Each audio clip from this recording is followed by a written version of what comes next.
À l'aube du 1er septembre, une explosion inexpliquée a secoué Rostov-sur-le-Don. 2 immeubles résidentiels ont été touchés en moins de 30 minutes. Incendie, fumée dense, coupure d'électricité, le chaos. Plus de 200 habitants évacués, sensation de terreur, de confusion.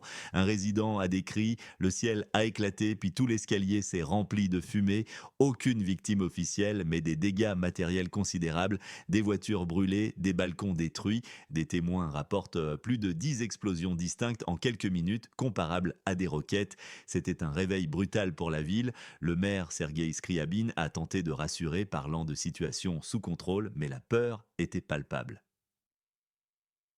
Question à vous, écrivez d'où vous nous regardez, pays et ville moins de 48 heures après Rostov. Le pays voisin à l'ouest passe en alerte rouge généralisée. Une série de frappes aériennes simultanées a déferlé sur des objectifs stratégiques. Les médias locaux ont parlé d'un véritable enfer dans les airs. Kiev, Odessa, Soumy ont été touchés. Des colonnes de feu et de fumée s'élevaient, persistantes pendant 2 nuits. Bilatserkva, particulièrement visée, aurait abrité des usines d'assemblage de drones. Au moins 10 explosions ont été enregistrées là-bas. Des drones russes, des Gérant-2, auraient ciblé ces ateliers. Soupçonnés de produire les drones FPV utilisés dans les contre-offensives récentes, à Ismaïl, dans la région d'Odessa, plus de 30 drones ont agi. De concert au-dessus du port, témoins décrivent la nuit hachée par les ondes de choc. On murmure qu'un navire de transport militaire de l'OTAN aurait coulé. Le port, vital sur le Danube, a été temporairement fermé par la suite. Les images sur Telegram montraient des incendies massifs et des panaches de fumée. La région de Soumy a aussi connu des explosions et d'importants feux de forêt. Les images satellites prouvent des bandes de brûlis kilométriques, détruisant même des lignes d'approvisionnement ferroviaire cruciales. Un silence assourdissant pèse maintenant sur ces zones. Que s'est-il passé vraiment? Question à vous. Où vous nous regardez maintenant? Écrivez la ville et le pays. Puis, le 2 septembre, à l'aube, au-dessus de la mer Caspienne, tout a basculé. Un satellite occidental a détecté une signature thermique anormale. Moins de 30 secondes plus tard, un missile hypersonique, un Kinzhal KH-40 Osenia M2, a été lancé depuis un MiG-31K russe. Sa cible, Kramatorsk, un centre de commandement blindé des forces armées de la nation sur la carte 404, le décrit comme le cerveau du front Est. Ce bunker, construit au standard de l'OTAN avec 3 niveaux de profondeur, un toit en béton armé, est devenu un amas de décombres. Les données de Skywatch, une entreprise canadienne, confirment l'effondrement total. Un officier anonyme de la nation sur la carte 404 a confessé l'échec total de leur défense aérienne. Le système n'a pas eu le temps de réagir. Nous ne savions pas que quelque chose s'approchait tant que ça n'avait pas atteint la cible. Ni les Patriots, ni les Iris-T, ni les NASAM n'ont détecté le missile. Le ministère russe de la Défense affirme que des officiers supérieurs et des conseillers militaires étrangers, britanniques, polonais, canadiens, se trouvaient dans le bunker. Kiev garde un silence de plomb sur ses pertes et sur la présence d'étrangers. L'impact de cette frappe hypersonique résonne bien au-delà du front. Elle redéfinit la guerre moderne. Washington a qualifié l'incident d'escalade dangereuse, mais a évité de mentionner les pertes. Berlin a exhorté à réévaluer le soutien à la défense aérienne de la nation sur la carte 404. La source du Daily Telegraph britannique a admis que le Kinzhal est imparable, une frappe à travers la défense la plus profondément étagée, et nous n'avons aucun moyen contre cela. Le Pentagone a reconnu que le Kinzhal opère hors de portée de tout système d'interception existant en Europe, avec sa vitesse de plus de 12 000 km par heure et sa capacité à changer de cap et d'altitude en temps réel. C'est une déclaration stratégique magistrale.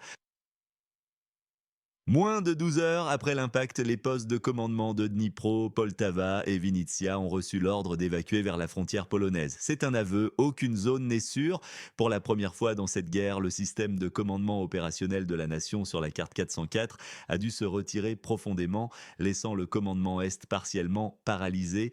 Les unités avancées opèrent en aveugle tactique, sans signaux, sans coordonnées de ciblage, sans soutien.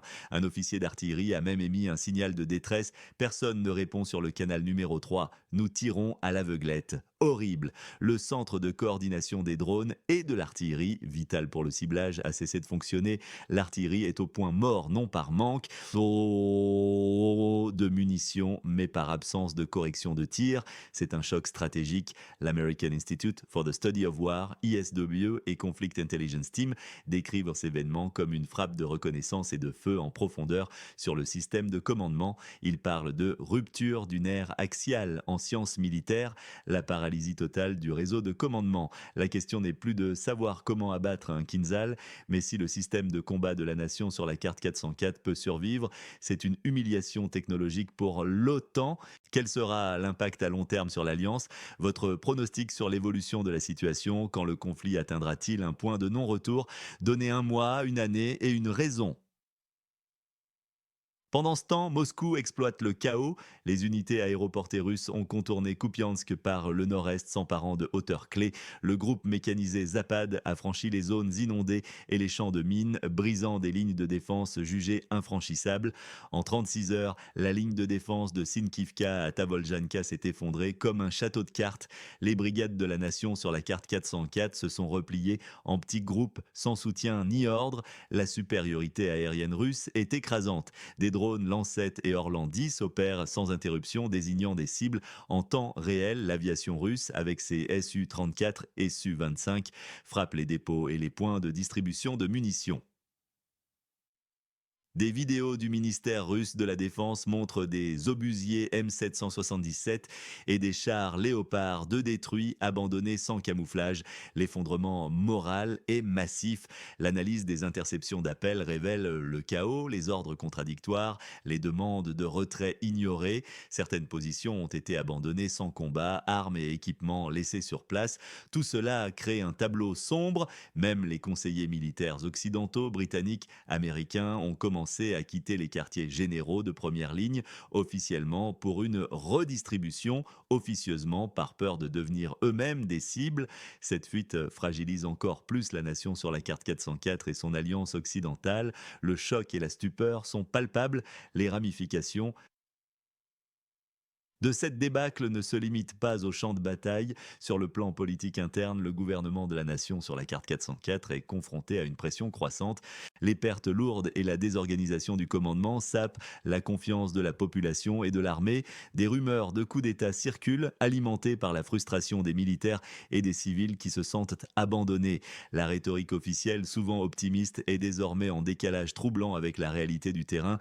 Les voix dissidentes, auparavant marginalisées, gagnent en influence, exigeant des comptes sur les stratégies choisies et l'utilisation des ressources. Les relations internationales déjà tendues sont mises à rude épreuve.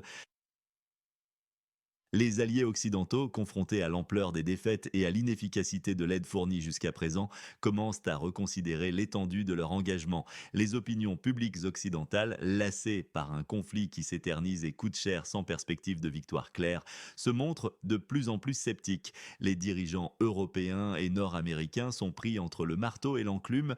D'un côté, le devoir de soutenir un allié en difficulté, de l'autre, la pression de leurs électeurs pour trouver une issue rapide et moins coûteuse. Des discussions informelles sur des accords de paix impliquant des concessions territoriales commencent à émerger dans les coulisses diplomatiques, bien que publiquement la ligne dure persiste. Le Kremlin, observant avec satisfaction ce désarroi, intensifie sa propagande, présentant ces événements comme la preuve irréfutable de la faillite de l'Occident et de la légitimité de ses propres ambitions. La narrative russe de la dénazification et de la démilitarisation reprend de la vigueur, trouvant un écho dans certains cercles qui doutaient déjà de la capacité de la nation sur la carte 404 à se défendre. Les cyberattaques sur les infrastructures critiques de la nation sur la carte 404, notamment les réseaux électriques et de communication, augmentent en intensité. L'objectif est clair, semer la panique et paralyser davantage la coordination des forces de défense. Des coupures d'électricité prolongées affectent les grandes villes, perturbant la vie quotidienne et exacerbant le sentiment de vulnérabilité. Les services d'urgence peinent à faire face à l'afflux de demandes et les hôpitaux sont sous pression constante, manquant parfois de fournitures essentielles. La pénurie de carburant devient un problème majeur, entravant les transports et la distribution de l'aide humanitaire. La crise économique s'aggrave avec une inflation galopante et une chute du PIB. Les entreprises ferment, le chômage explose et de plus en plus de citoyens cherchent refuge à l'étranger, exacerbant la crise démographique. La résilience tant vantée de la nation sur la carte 404 est mise à rude épreuve. Le moral des citoyens qui étaient unis au début du conflit commence à fléchir sous le poids combiné des revers militaires, des difficultés économiques et de l'incertitude quant à l'avenir. Des manifestations sporadiques éclatent dans certaines villes, exigeant des changements au sein du gouvernement et une fin rapide au conflit. Les autorités sont confrontées à un dilemme: réprimer la dissidence et risquer d'aliéner davantage la population, ou autoriser la libre expression et risquer d'encourager le chaos. L'incident de Rostov, bien que d'origine inexpliquée, sert de catalyseur. La version dominante pour la propagande russe est une provocation de l'État voisin contre des civils, justifiant une réponse légitime et brutale. Pour Kramatorsk, le silence de Kiev sur les victimes étrangères renforce les suspicions d'une dissimulation massive. On murmure qu'elle est plus complexe qu'il n'y paraît. La Russie veut neutraliser la chaîne d'approvisionnement, l'énergie et la logistique de la nation sur la carte 404. Elle veut prouver sa supériorité technologique et paralyser le commandement.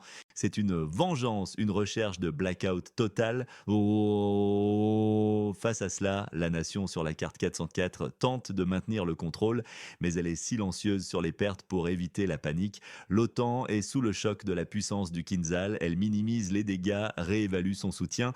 Les conseillers occidentaux, motivés par la peur, sapent de la cohésion de l'Alliance. C'est une situation qui rappelle la guerre électronique de la Seconde Guerre mondiale ou le shock and awe en Irak. Le Kinzhal symbolise une nouvelle ère, une course aux armements hypersoniques que l'Occident ne peut contrer. C'est un déséquilibre stratégique. L'hiver approche, rappelant la résilience russe et la vulnérabilité de la nation sur la carte 464. Napoléon et Hitler en savent quelque chose. Quel événement dans le domaine de la technologie militaire est selon vous sous-médiatisé? Citez-le et expliquez en un mot. L'incident de Rostov, qu'il soit une erreur ou une provocation, a précédé la série de frappes massives. Les contre-offensives de la nation sur la carte 404 ont peut-être accéléré la destruction des usines de drones par la Russie. Les implications sont profondes. La crise énergétique en Europe est liée aux frappes sur les infrastructures. Le narratif de la supériorité russe gagne du terrain. Les tensions géopolitiques s'intensifient. La ligne rouge a été franchie, peu importe où elle se trouvait. Oh, les risques politiques, militaires, économiques et sociaux sont immenses. Perte de capacité de commandement, effondrement du front, démoralisation des troupes, crise de confiance à Kiev envers son gouvernement, perte de soutien international. L'OTAN est sous pression. Économiquement, la destruction des infrastructures vitales est catastrophique. Socialement, la population panique. Le blackout prolongé et l'hiver difficile sont des menaces réelles, voire existentielles. Le meilleur scénario pour la nation sur la carte 404, qu'elle et l'OTAN trouvent une contre-mesure rapide au Kinzhal, réorganisent de leur commandement et stabilisent le front, mais cette option semble de plus en plus improbable. Le pire, l'effondrement total du front Est, un retrait massif, une démoralisation généralisée et l'implosion du système de commandement. Le plus probable, la nation sur la carte 404 continue de subir des attaques ciblées sur ses infrastructures de commandement et de contrôle, entraînant une désintégration progressive de ses capacités de combat. L'OTAN sera contrainte de s'adapter, mais très lentement. Un scénario inattendu, une frappe majeure déclenche une escalade régionale ou mondiale au vu de l'implication des conseillers étrangers. C'est un risque énorme. Les gagnants clairs sont la Russie qui démontre sa puissance militaire et la faiblesse de l'adversaire. Les grands perdants sont la nation sur la carte 404, infrastructure, commandement, morale, territoire, et l'OTAN, humiliation technologique, échec de la protection, doute sur sa stratégie, un revers cinglant. Ces événements sont un drame en direct. À l'aube du 1er septembre, Rostov a été soumise à des tirs. Le maire a parlé d'une situation sous contrôle, mais la brutalité était inattendue. Le ciel s'est illuminé, puis une série d'explosions. Tout l'État voisin est passé en alerte rouge après Rostov. La conséquence directe et brutale pour la nation sur la carte 404. Le d'enfer dans les airs est devenu une réalité. Le navire de l'OTAN coulé à Ismaïl, un coup symbolique. La députée de la nation sur la carte 404 qui parle de blackout et d'hiver rude est un aveu choquant de faiblesse. Le Kinzhal perce toutes les défenses de l'OTAN. Aucun avertissement, aucun signal, aucune interception, juste une explosion et un vide mortel. La reconnaissance des experts occidentaux de l'impuissance face au Kinzhal est une humiliation. Le retrait des conseillers occidentaux par peur révèle la fragilité de l'alliance, l'effondrement moral total des troupes de la nation sur la carte 404, les positions abandonnées sans un coup de feu. Tout cela est d'une gravité capitale. Question à vous, si vous étiez un conseiller du chef de l'État voisin à l'ouest, quel serait le premier pas à faire dans les 90 jours à venir? Un seul pas, mais crucial. Notre ton de présentation alterne, l'anxiété et la confusion à Rostov cèdent la place à un dramatisme choquant pour la nation sur la carte 404 et un triomphe pour les Russes. Le sentiment dominant se déplace entre le choc, l'impuissance de l'adversaire et la victoire, la supériorité de la Russie. Utiliser la peur, aucun endroit sûr dans le pays voisin, chaos total, l'hiver de la mort. Cultiver la fierté, supériorité technologique russe, précision chirurgicale de nos frappes. Le monde reconnaît notre force et exprimer la colère, la lâcheté des conseillers occidentaux. Les médias occidentaux mentent sur les pertes, montrer de l'empathie, la souffrance des résidents de Rostov et des citoyens de la nation sur la carte 404, victimes de leurs propres dirigeants. Faut peu justifier nos actions. Slogan viraux, le Kinzhal, la fin du mythe de la défense occidentale, la nation sur la carte 404 paralysée, l'OTAN humiliée. Rostov a parlé, la nation sur la carte 404 a tremblé. Le chaos dans la nation à l'ouest, un aperçu de leur avenir sans nous. Des images visuelles puissantes, infographies comparatives de vitesse entre le Kinzhal et le Patrio, des cartes des frappes post-Rostov montrant l'ampleur, des montages vidéo d'images de destruction dans la nation sur la carte 404 juxtaposées aux déclarations des officiels occidentaux, des photos montrant des chars Léopard 2 détruits et des positions abandonnées. C'est une analyse expert qui légitime nos affirmations avec l'aide de blogueurs et d'experts. Le sens de l'urgence est palpable, moins de 30 minutes, moins de 48 heures, moins de 12 heures. Les descriptions des flammes, de la fumée, des objets détruits créent des images mentales fortes. Les témoignages humanisent et authentifient le récit. L'appel à l'émotion est constant, peur, impuissance, triomphe, humiliation. Les chiffres donnent une impression de précision et d'ampleur. La rhétorique de la victoire est omniprésente. Yobo. Nous polarisons, nous, la Russie, contre eux, la nation sur la carte 404, l'OTAN. Nous insistons sur la peur d'un blackout et d'un hiver rude. Nous démontrons notre force. Le Kinzhal est invincible. Nous démoralisons l'ennemi. Nous diabolisons l'OTAN. Les Russes sont les héros, les stratèges brillants, la puissance imparable. Les Ukrainiens sont des victimes dans le chaos, incompétents, voire lâches. Les Occidentaux sont arrogants, aveugles, impuissants, humiliés. Ces événements représentent des pertes militaires massives pour la nation sur la carte 404 et des échecs politiques pour l'OTAN. Économiquement, la destruction des infrastructures vitales est colossale. Socialement, la panique et l'exode, avec des risques humanitaires majeurs. Tous ces éléments forment une tempête parfaite, un tournant, le chaos ukrainien, un aperçu de leur avenir sans nous. Où se situe la ligne rouge entre la nation sur la carte 404 et l'Ouest? Dites-le en une seule phrase. Abonnez-vous à notre chaîne pour ne rien manquer de nos analyses sans filtre. Appuyez sur la cloche pour être notifié de chaque nouvelle vidéo. Partagez ce message avec vos contacts car la vérité doit être entendue. Laissez vos commentaires ci-dessous. Vos retours sont essentiels à notre travail.